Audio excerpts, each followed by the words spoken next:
Bienvenidos una vez más a su programa Visión RDN con la conducción de Ariel Lara, bajo la producción de Josefa Díaz. Hoy con un contenido actualizado. Quiero que se suscriban a nuestro canal de YouTube Visión RDN, activen la campanita de notificaciones. Señores, hoy tenemos un colega, un amigo, un gran comunicador, analista político internacional. Yo soy asiduo a su canal de YouTube, que invito a que lo sigan. Él mismo lo va a decir, el canal de YouTube, para que lo sigan de misma voz, pero es una persona que yo siempre voy allá y veo los temas y me edifico. Hablamos de Alfredo de la Cruz. ¿Cómo está, Alfredo? Muy bien, muy bien. Oye, con esa introducción. No, usted se merece eso y más. Gracias, hermano Ariel, te quiero mucho. Sí. Alfredo, ahora mismo el mundo va a cambiar geopolíticamente. Porque tú sabes que cada gobierno de los Estados Unidos tiene su librito, y eso es natural, internamente, pero a nivel internacional. Ganó el presidente Trump. En estos días el mundo está medio complicado por lo que ha dicho Putin sobre los misiles, el decreto que él dio sobre el tema nuclear con relación a Ucrania, y esto ha despertado mucho temor en el mundo, que es natural. ¿Qué tú ves en todo esto? Bueno, primero agradecerte, Ariel, la invitación a ti, a Josefa. Un honor y un prestigio estar aquí en este espacio, que claro, sigo constantemente por los temas interesantes. Mira, ese tema de Haití que ustedes han tratado aquí, han dado información que no la ha dado nadie. Bien. Entrando al tema que nos ocupa, mira, el mundo, por primera vez desde los años 60, en que, si tú recuerdas la lectura, cuando existía la antigua Unión de Repúblicas Socialistas Soviéticas, en el año 1960, los soviéticos derribaron un avión espía U-2 que salió de Pakistán y volaba sobre el territorio de la Unión Soviética, que ahora es Rusia, fotografiando los emplazamientos nucleares que habían allá. Ese avión espía era estadounidense y los soviéticos lo tumbaron. El piloto, que era Gary Powell, logró eyectarse, pero los soviéticos lo apresaron y duró dos años preso. Estados Unidos amenazó a la Unión Soviética con represalia del tipo nuclear, pero no llegó a esas consecuencias. Pero 2 años después vino la crisis de los misiles en Cuba, cuando el entonces Nikita Khrushchev instaló misiles nucleares en Cuba y Estados Unidos se dio cuenta por accidentes. Entonces eso inició una crisis que el mundo estuvo en ascuas, porque estuvo a un paso de una confrontación nuclear.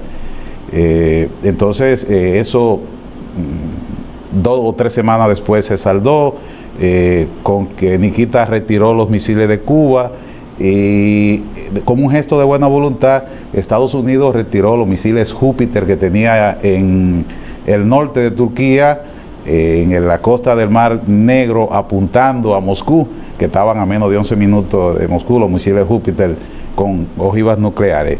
El mundo estuvo a punto de una guerra nuclear, que todos sabemos a dónde conduce, porque en una guerra nuclear no hay vencedores, por aquello de la destrucción mutua asegurada.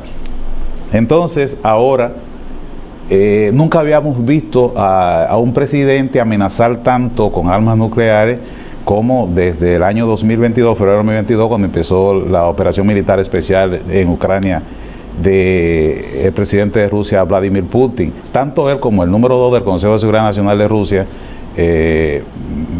Medvedev, han estado amenazando con que podría haber, Rusia podría responder con un ataque nuclear.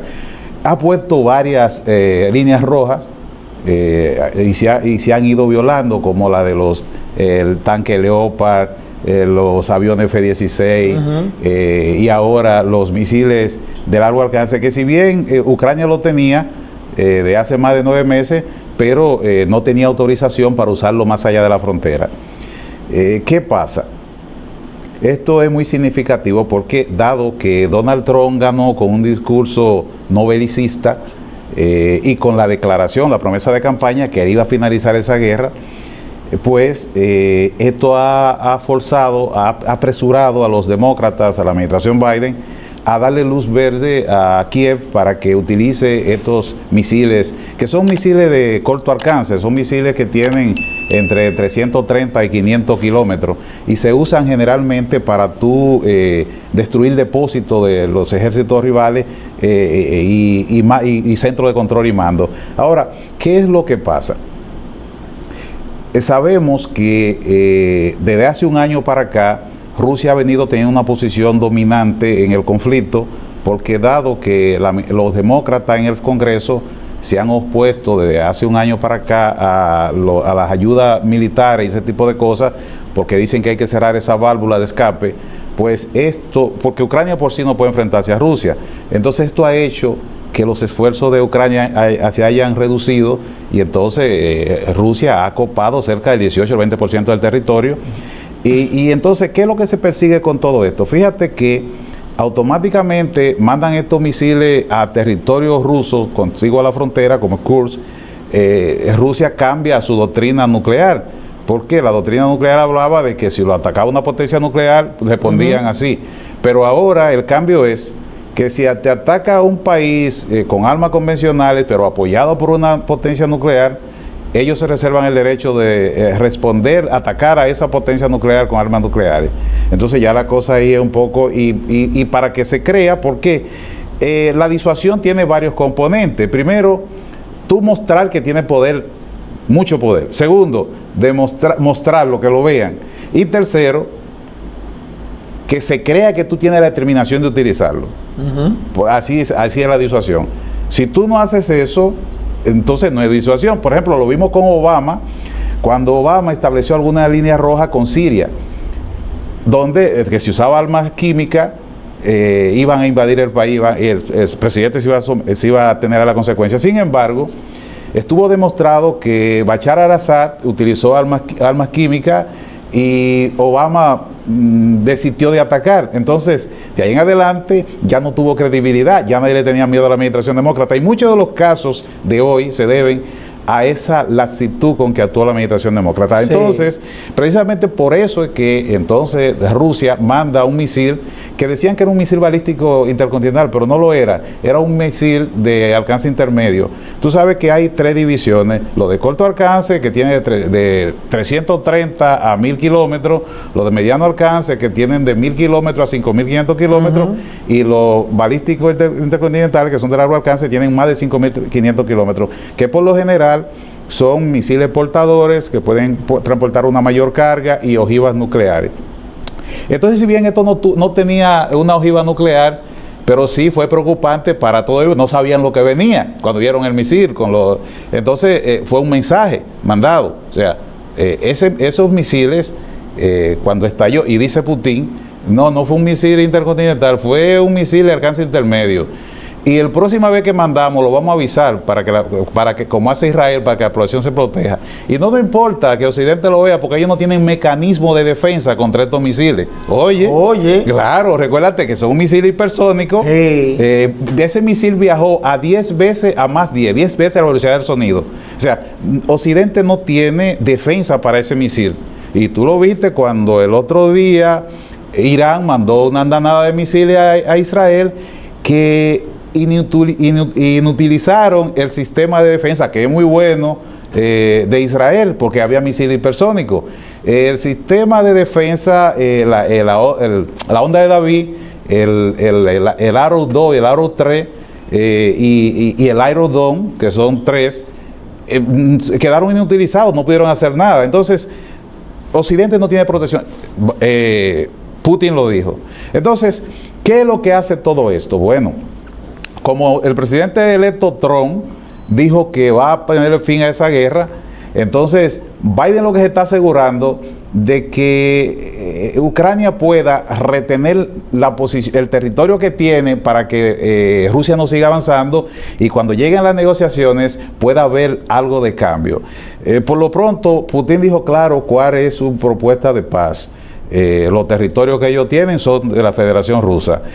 Ucrania no puede intentar entrar a la OTAN y tiene que ser neutral. Entonces, el presidente turco Recep Tayyip Erdogan ha propuesto un plan que es menos profundo que el de Putin, pero asegura sus intereses. Y es que él dice que se congela el conflicto como tal, una especie de armisticio. Entonces, Ucrania se comprometa a en 10 años no intentar pertenecer a la OTAN, ser miembro de la OTAN, ni iniciar ningún tipo de negociaciones con la Unión Europea. Entonces, la realidad es que Rusia tiene una parte, el 18 el 20% del territorio conquistado y no lo va a ceder así por así. No, es fácil. Entonces, por eso Kiev tiene un pequeño trozo dentro de Rusia y entonces eso podría llegar en una mesa del diálogo a equilibrar la cosa. Pero eso es muy complicado porque estamos hablando de que tú tienes un conflicto, no entre Rusia y Ucrania, no. El conflicto es la OTAN por un lado, con Estados Unidos, que es la mitad de la OTAN, y del otro lado, Rusia y China. Porque tenemos que ser claros, Rusia no se iba a atrever a hacer esta invasión a Ucrania sin tener el apoyo de su valedor Xi Jinping. No lo iba a hacer, porque Rusia sola, en términos financieros, no puede sostener ese conflicto, porque lo desangra. Sí. Entonces, Rusia es una superpotencia por la capacidad nuclear que tiene, que es la potencia que más armas nucleares tiene. Pero en el aspecto económico, en el apartado económico, Rusia tiene un PIB parecido al de Brasil o al de Italia. O sea, no tiene capacidad económica para afrontar una guerra por tanto tiempo de esa magnitud. Entonces, en un principio, cuando empieza el conflicto, nosotros analizábamos con nuestro hermano Aneudi y decíamos, políticamente correcto, mira, eso es tan temprano como en el 2022, 6 meses después de la guerra. Yo decía, mira, al final, si esta guerra se alarga, vamos a ver una cosa, y tiene todas las características para alargarse. En la parte económica, Rusia va a tener que tirarse a los pies de China, porque China tiene lo que le hace falta a Rusia y Rusia tiene lo que le hace falta a China. Exactamente.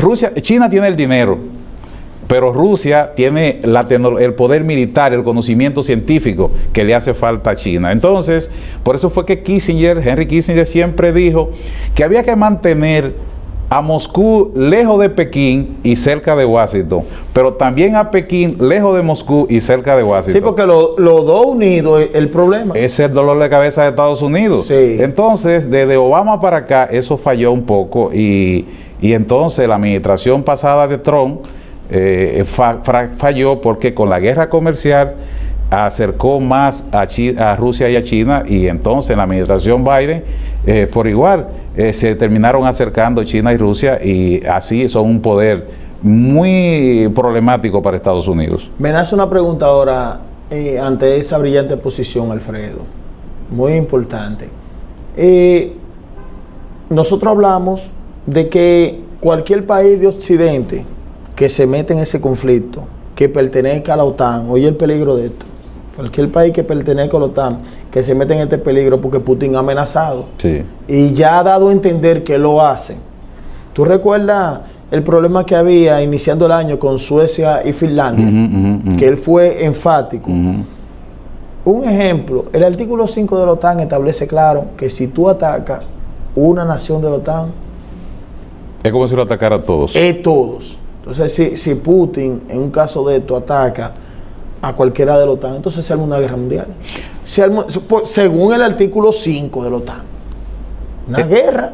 Ese es el problema grave que hay ahora mismo. Terrible. Porque han establecido una base en Polonia. Sí. Donde Putin ya lo dijo claro, que eso lo sentía una amenaza. Y mira que en Polonia fue que inició la Segunda Guerra Mundial. Sí, por eso te digo que hay mucha característica problemática ahora mismo. Por ejemplo, entonces, mira, yo también creo. Ahí en Polonia, esa base, precisamente, que fue, creo, pero fue ahora reciente que se abrió en este mismo mes. Sí. Esa base, ahí están el sistema de defensa antiaéreo de la OTAN, para bloquear misiles que entren al territorio de la OTAN. Está ahí en Polonia. Entonces, es una base muy importante para la OTAN, pero Putin la entiende como una amenaza a Rusia. Por lo pronto, el presidente de Polonia ha dicho que ahí no hay armas nucleares ni esa cosa, pero en una guerra, sea cierto o falso, los actores pierden la credibilidad. Entonces, Putin dice que se reservan el derecho de atacar. Entonces, como por lo que tú brillantemente planteas, por la carta fundacional de la OTAN dice que si tú atacas a un miembro de la OTAN, lo estás atacando a todos y la OTAN debe responder, debe defenderlo, todos. Entonces, con uno solo de esos actores que sea atacado, o como tú dijiste, los países nórdicos allá, eso, Finlandia, o Suecia, o Noruega, ya es un problema. Sobre todo que esos dos últimos hacen frontera con Rusia. Sí. Entonces es un problema. Pero hay todavía algo que es mucho peor. Y uno no sabe si una cosa es mejor o la otra. Bueno, es peor, no es mucho peor, es peor, porque ya es un calificativo. Trump dice que va a terminar la guerra en 24 horas. Algo muy difícil, pero a mí particularmente me preocupa. ¿Por qué? Porque terminar la guerra significa hacer las concesiones que dijimos ahorita.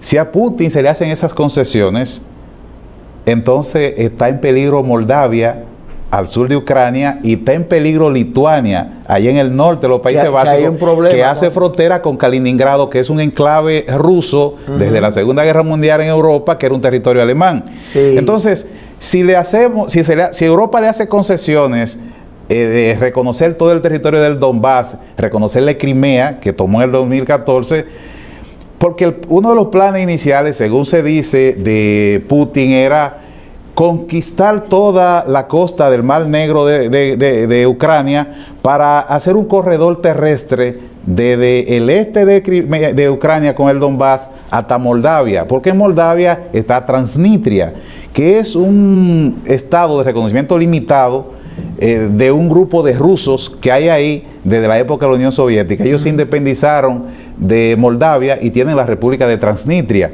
Es un estado de reconocimiento limitado porque no tiene reconocimiento de la ONU, pero ahí tiene Rusia 1.500 soldados.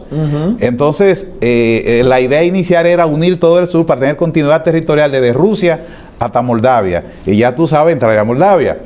Pero como Lituania en el norte, ahí en Europa del Este, hace frontera con Kaliningrado, que es territorio ruso, entonces, con esas concesiones, Vladimir Putin puede envalentonarse y decir: yo puedo seguir avanzando. Y ese es el temor que hay en gran parte del mundo, y ese es el peligro que hay ahora mismo de que cualquier error, porque fíjate, con el principio de la destrucción mutua asegurada es suficiente para un actor internacional nuclear, una potencia nuclear, no atacar a otra, porque esta superpotencia no tiene las armas nucleares en un solo sitio, sino que la tienen dispersa.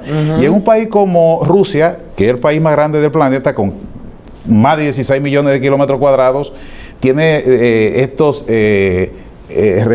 espacios estratégicos en diferentes partes de su territorio, y si Estados Unidos lanza un ataque, ellos van a responder automáticamente o viceversa. Sí. Y por eso el creador de este principio, de esta teoría de la destrucción mutua asegurada, decía que era imposible. El mismo Gorbachev, en la perestroika, en la página 258, habla precisamente de que esa destrucción mutua asegurada, que en inglés es MAD, que significa locura, sí, era suficiente para que se abstuviera de una potencia nuclear a atacar a otra. Pero el problema no es porque ni Putin, ni Biden, ni Trump son locos, pero puede haber un error.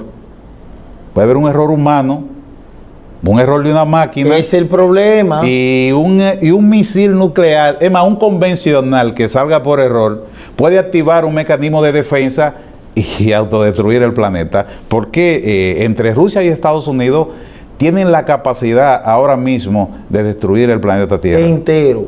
Con armas nucleares. Hay una persona Tiene más de 10.000. Tienen más de 10.000, claro, claro.